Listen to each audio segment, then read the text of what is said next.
Hello friends, आज हम लोग देखेंगे चारगाफ रूल के बारे में। ठीक है, तो चारगाफ रूल के बारे में देखने से पहले इस रूल को किसने दिया था? इस रूल को 1950 में इरविन चारगाफ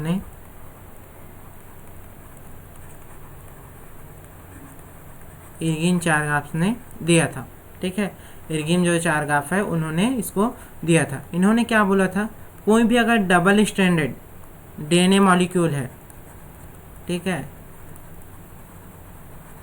कोई भी अगर डबल स्ट्रैंडेड डीएनए मॉलिक्यूल है तो उसमें जो एडेनिन होगा वो इक्वल होगा किसके? थायमिन के। ठीक है, पहला बात बोला। दूसरा बोलते हैं कि जो साइटोसिन है वो इक्वल होगा किसके? ग्वानिन के। ठीक है, और तीसरी बात उन्होंने क्या बोला?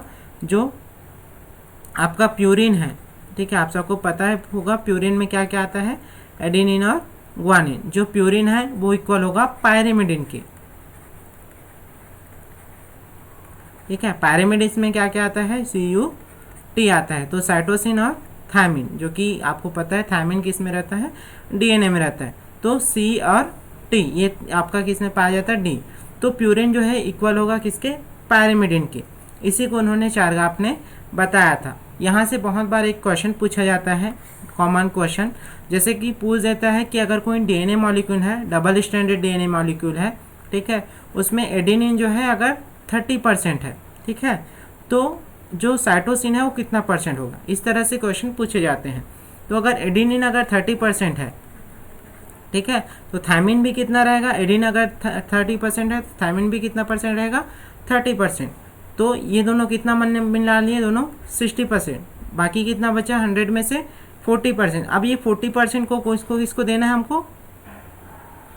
साइटोसिन को और ग्वानिन को। तो दोनों को कितना आएगा? इसको भी 20% और इसको भी 20%। कि ये दोनों भी, क्योंकि ये दोनों भी जो डबल स्ट्रैंडेड डीएनए मॉलिक्यूल है उसमें इक्वल क्वांटिटी में रहते हैं। तो इस तरह से इसमें जो साइटोसिन है वो कितना परसेंट रहेगा?